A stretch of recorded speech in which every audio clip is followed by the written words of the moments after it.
네, 안녕하세요. 월가 아재입니다. 드디어 한국에 도착했습니다. 한국에 와서도 오매불망 구독자 여러분 생각을 한 저니까 오늘 인플레이션에 대해 한번 정리해보는 시간을 가져보도록 하겠습니다. 사실은 자가격리 당해서 할 수 있는 일이 별로 없어요. 하지만 진심입니다. 제가 계속해서 올해의 화두는 인플레라고 영상이나 커뮤니티 포스팅을 통해서 말씀드리고 있는데 인플레가 올지 안 올지는 저도 잘 모르죠.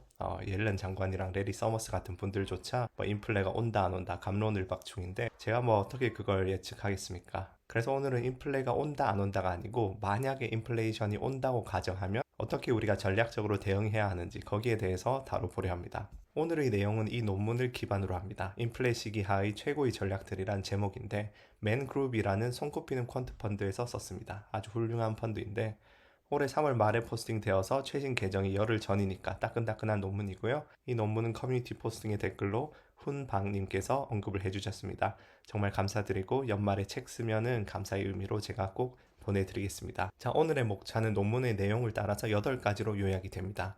왜 인플레이션이 주식 채권 가격에 중요한지, 인플레이션 시기는 어떻게 정의하고 있는지, 그리고 4, 5, 6은 각 자산군 및 전략의 수익률 비교, 7번은 국가 간 인플레이션 비교 분석, 그리고 마지막으로 암호화폐에 대한 짧은 언급, 이렇게 오늘 다루겠습니다. 자, 요즘 인플레이션에 대해 말이 많죠. 인플레이션을 주장한 사람들이 드는 근거가 주로 3가지 정도로 요약이 되는데 우선 통화량 자체가 지난 1년간 거의 30% 급증을 했다는 점. 두 번째로는 작년과 올해 정부가 어마어마한 부양책을 쓰고 있다는 점. 2020년에 GDP의 15%, 올해 10%의 재정정책을 쓸 것으로 예상되는데 미국이 이렇게 두 자릿수 재정정책을 2년 연속 쓴 전례는 역사상 단 2번밖에 없었어요. 그게 1차 대전 때와 2차 대전 때였습니다. 그래서 요즘 채권 시장에서 장기 금리가 상승하는 등 슬슬 시그널들이 보이고 있기도 하죠. 하지만 일시적이지 않고 지속되는 인플레이션이 올지 말지는 정말 불확실하다 생각합니다. 앞서 말했듯이 옐런 장관과 레리 서머스 정도의 거장들조차 오니마니 갑론을박 중이니까요. 그래서 저도 원자재나 금속류에 대한 베팅을 올해 상반기 정도로 호흡을 짧게 가져가고 있는데 오늘 영상 내용은 이게 일시적인 게 아니라 지속적인 것으로 판명나게 되면 어떻게 대응해야 하는지 그에 대한 것임을 재차 강조드립니다. 먼저 인플레이션은 왜 주식과 채권 가격이 중요한지부터 보죠. 채권부터 보겠습니다. 흔히 인플레이션이라고 하면 기대했던 인플레와 예상치 못한 인플레로 나눠 생각할 필요가 있어요. 왜냐하면 기대 인플레는 이미 채권 가격에 반영되어 있거든요. 그래서 시장이 주목하는 것은 예상치 못한 인플레인데 예상치 못한 인플레라는 건 막 컨센서스 대비라기보다는 그냥 인플레이율의 변화량이라고 생각하시면 돼요. 다음 기간 인플레의 가장 좋은 예측치는 현재 기간 인플레라는 가정을 하고 있는 거죠. 그리고 이런 단순한 가정은 과거 데이터에 따르면 컨센서스나 설문 방법론 등에 비해서 좋은 근사치라는 걸로 나옵니다. 그래서 그냥 예상치 못한 인플레는 인플레의 변화율이다. 그렇게 생각하시면 되겠고요. 인플레이션이 증가하게 되면 채권 가격은 하락합니다. 두 가지로 생각할 수 있는데요. 우선 채권은 미래에 얼마만큼의 이자를 주는지가 정해져 있죠. 그런데 인플레가 증가하면 미래에 받을 이자의 가치가 하락하겠죠. 인플레가 있는 시기에는 시간이 흐르며 돈의 가치가 하락하니까요. 그래서 인플레이율이 오르게 되면 채권 매수자들은 더 높은 금리를 요구하게 됩니다. 그 뜻은 더 낮은 채권 가격이 되어야 매수한다는 이야기죠. 또 다른 기제를 보시면 인플레이율이 상승한다는 것은 미래의 불확실성이 높아진다는 뜻이죠. 불확실성이 높은 시기에는 리스크 프리미엄이 높아집니다. 은행 예금을 저축하는 것에 비해서 채권에 투자하는 건 더 많은 리스크를 동반하는데 리스크가 클수록 은행 예금보다 더 높은 이자를 줘야 사람들이 그 채권에 투자하겠죠. 그래서 금리 상승으로 이어지고 채권 가격이 하락합니다. 인플레이션은 주식시장에도 타격을 줍니다. 왜 그런지는 크게 5가지 정도로 정리해 볼 수 있는데 먼저 인플레이션이 커지면서 물가의 변동성이 커지면 기업들이 장기적인 계획을 짜고 투자를 하고 운영을 하는데 여러 가지 어려움이 생깁니다. 두 번째로는 원가 비용 상승이죠. 시장 점유율이 높고 가격 파워가 센 기업들은 이 비용을 소비자에게 전가할 수 있는데 대부분의 기업들에게 있어 이 전가하는 게 부분적이에요. 그래서 기업 수익 마진이 하락합니다. 세 번째로는 일반적으로 높은 인플레이션은 이후 미래 경기에 악영향을 줍니다. 네 번째로는 설비 투자 관련해서 세금 손해가 있어요. 기업들은 공장이나 장비에 투자하면 감가상각을 비용 처리할 수 있는데 인플레가 높은 시기에는 이 과거의 비용이 너무 낮게 인정이 됩니다. 다섯 번째로는 아까와 마찬가지로 시장의 불확실성이 증가하면서 리스크 프리미엄을 증가시키고 할인율이 높아지면서 현재 밸류에이션이 하락하게 됩니다. 채권과 비슷하게 먼 미래에 수익이 많은 성장주일수록 타격이 크게 되겠죠. 자, 그럼 인플레이션 시기는 어떻게 정의될까요? 애초에 물가 상승률 자체를 정의하는 것부터가 어려워요. CPI, 코어 CPI, PCE 등 다양한 계산들이 있고 또 인플레 수치는 질적인 개선을 반영하지 않습니다. 예를 들어서 지금 스마트폰의 성능은 90년대 300억 하던 슈퍼컴퓨터보다 훨씬 좋습니다. 그래서 결국은 인플레이션에 대해 생각할 때는 그 절대적 수치 자체도 중요하긴 하겠지만 무엇보다도 시장 컨센서스, 즉 시장 참여자들이 최대한 많이 보는 지표를 따라가는 게 중요하지 않나 싶어요. 여기 논문 저자들은 CPI 헤드라인 인플레이션을 사용했습니다. 이걸 사용한 큰 이유 중 하나는 이 수치는 거의 100년치 데이터가 있기 때문이 아닐까 합니다. 그래서 논문 저자들은 인플레이션 시기를 연간 물가 상승률이 2%보다 상당히 높게 지속되는 기간이라 정의하는데 5% 이상의 연물가 상승률이 나왔을 때 시작해서 지난 24개월 중 최대 인플레이율의 절반 이하로 하락하는 지점에서 그 시기가 끝나는 걸로 정의합니다. 그리고 저자들이 6개월 이하로 지속되는 시기는 제외했어요. 이런 부분은 지금 그렇게 중요하진 않습니다. 어느 정도 자의적인 부분도 있고 그래서 어쨌든 저자들은 과거 90년 정도를 통틀어 8번의 주요 인플레이션 시기를 이렇게 정의해요. 세계 2차 대전 초기와 직후, 한국 전쟁 시기, 브레튼 우즈 체제 말기, 달러 하락과 연관이 있겠죠. 그 다음 1차 오일 쇼크, 이란 혁명, 레이건 시기의 호황, 그리고 가장 최근에는 07년도에 중국의 수요가 폭발했던 호황, 이렇게 8번의 인플레이션 시기에 대해서 각 자산군들의 수익률을 분석합니다. 그래서 4번 파트에서는 주식과 채권 같은 금융자산 수익률, 5번 파트에서는 원자재, 부동산 수집품 등의 실물 자산 수익률, 6번에서는 팩터와 전략들의 수익률을 들여다봅니다. 먼저 금융자산들의 수익률 보시면 여기 8번의 인플레이션 시기 있고 가운데가 인플레이션이 포함된 명목 수익률, 가장 아래가 인플레를 할인한 실질 수익률이에요. 주식시장, 국채, 그리고 주식과 채권의 6대4로 투자하는 포트폴리오, 세 가지에 대한 수익률을 드립니다. 오른쪽에 여기는 연간으로 환산해서 평균 낸 수치고요. 히트레이트는 뭐냐면 8번 중 몇 번이나 이익이었느냐. 25%의 경우에는 8번 중 2번만 수익이고 6번은 손실이었던 거죠. 마지막 T스탯은 뭐냐면 이 결과가 통계적 유의미성이 있느냐입니다. 절대값이 클수록 유의미한데 여기 별표가 되어 있으면 통계적으로 유의미하다 생각하시면 됩니다. 그래서 주식의 경우에는 인플레이션이 아닌 평소에는 명목 수익률이 12%였는데 인플레이션 시기에는 0%고 인플레를 감안한 실질 수익률의 경우에는 인플레가 아닌 시기 10%인데 인플레 시기는 마이너스 7%예요. 국채의 경우도 평소의 실질 수익률은 4%인데 인플레 시기에는 마이너스 5%가 됩니다. 6대4 포트폴리오는 그 중간값 정도 되겠죠? 아이고, 엄청나게 딸깍딸깍하네.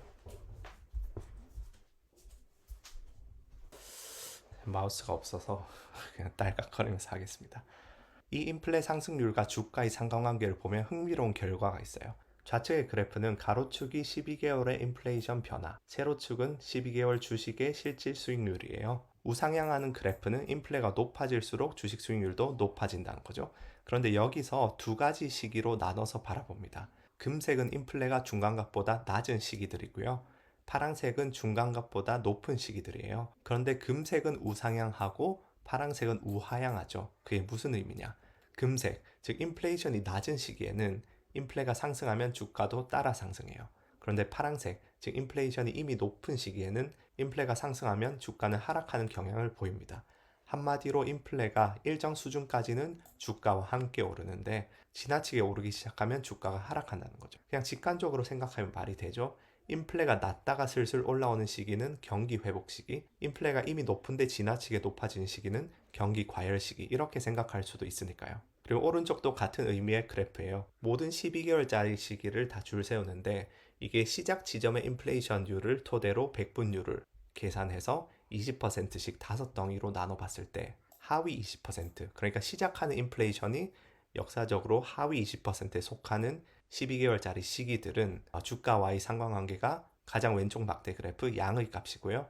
그 다음 20%씩 볼수록 마이너스가 돼서 시작하는 시점의 인플레 수준이 가장 상위 20%인 시기에는 인플레가 올라갈수록 주가는 하락하는 음의 상관관계를 가지게 됩니다. 국채의 경우에는 그런 경향이 없어요. 그냥 기존의 인플레 수준이 높든 낮든 인플레가 더 상승하는 것은 항상 채권 가격에 부정적입니다. 인플레 상승이 채권 가격 하락으로 이어지는 거죠. 그리고 이제 이건 인플레이션 시기에 주식시장의 각 섹터별 수익률이에요. 여기서부터는 그냥 편의상 명목 수익률은 안 보여주고 전부 인플레 반영한 실질 수익률인데 보시면 에너지 섹터 외에는 전부 마이너스죠. 그런데 보시면 에너지 섹터는 통계적 유의미성이 낮고 또 나중에 나올 에너지 원자재들 자체에 비해서는 수익률이 그래도 상당히 낮은 편이에요. 그게 에너지 가격이 폭등할 때는 회사 운영상의 어려움도 있을 테지만 가격 해칭 등으로 인해서 에너지 가격 폭등이 고스란히 에너지 회사 주가로 반영되는 게 아니라 부분적으로만 반영되는 부분들이 있을 거예요. 그리고 주로 타격이 많은 섹터를 보시면 소매 쪽이 타격을 많이 받고요.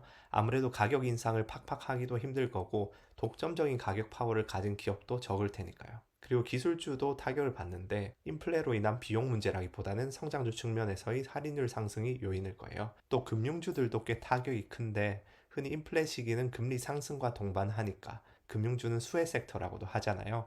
그런데 들여다보면 인플레 시기에는 파산율이 올라가면서 거기서 오는 금융주들의 손해가 만만찮다고 분석합니다. 그런데 이런 걸 보실 때 그냥 이 수치들만 보고 현재 상황에 그대로 적용해서는 안 되겠죠. 예를 들어 파산율 같은 경우에는 과거 20세기에 비해서는 지금 시기의 미국은 저금리 기조에다 각종 정부 보조를 통해서 파산해야 할 기업들이 좀비 기업화되고 있는 점도 있죠. 그래서 그냥 이 수치들을 나이브하게 현재에 적용해서는 안 된다, 그 말씀을 드립니다. 섹터별 수익률은 저자들이 브록에 이렇게 더 자세한 섹터로 나눠놨어요. 관심 있으신 분은 보시기 바랍니다. 그게 주식이었고 이제 채권 수익률을 보시면 만기가 길수록 심한 타격을 입습니다. 국채 2년채는 실질 수익률 마이너스 3%, 10년채는 마이너스 5%, 30년채는 마이너스 8%. 만기가 길수록 금리가 상승했을 때 먼 미래 할인이 커져서 그렇겠죠. 듀레이션이란 개념과 관계 있는데 이제 곧 금융상품 시리즈에서 채권을 다룰 테니까 이 부분은 그 영상에서 자세히 설명하겠습니다. 회사채의 경우에는 투자 적격이든 부적격이든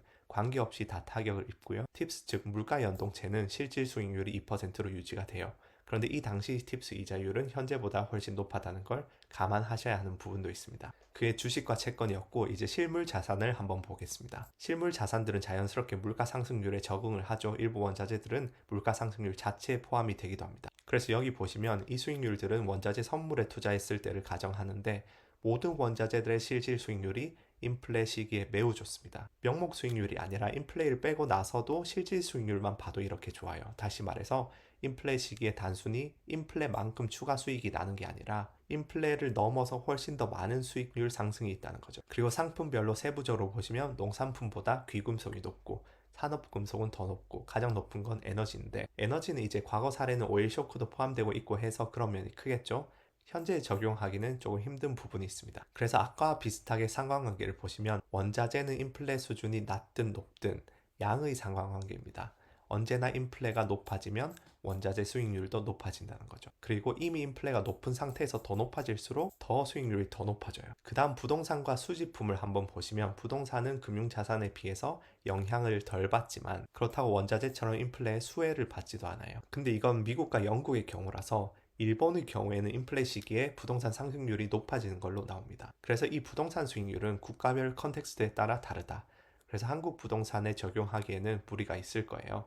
그 다음 미술품, 와인, 우표 같은 수집품들은 원자재와 비슷한 추이를 보여요. 인플레 시기에 실질 수익률이 더 높아집니다. 그 다음 팩터와 전략들의 수익률을 들여다보겠습니다. 그냥 굉장히 간단한 팩터들인데 지금 팩터들을 간단히 설명을 드리자면 S&B는 사이즈 팩터라고 소형주인지 대형주인지, HML은 시가총액 대비 장부 가치가 큰지 작은지, RMW는 수익성이 높은지 낮은지, CMA는 기업 투자가 보수적인지 적극적인지, 모멘텀은 추세, QMJ는 퀄리티가 좋은 기업, BAB는 베타가 높은 주식인지 낮은 주식인지 그렇게 생각하시면 되는데 보면 7개 중 4개는 인플레와 관련 없이 비슷하고 S&P 팩터는 평소에는 1% 수익률인데 인플레 시기에 마이너스 4% 실질 수익률이 나옵니다. 그 말은 평소에는 소형주가 대형주보다 1% 아웃퍼폼 하는데 인플레 시기에는 대형주가 소형주를 4% 아웃퍼폼 한다는 거죠. 직관적으로 말이 되는 게 대형주는 시장 점유율도 높고 비용 증가를 소비자에게 전가시킬 가격 파워를 가지고 있겠죠. 그 다음 모멘텀 팩터도 인플레 시기에 4% 정도 더 높은 수익률을 보여요.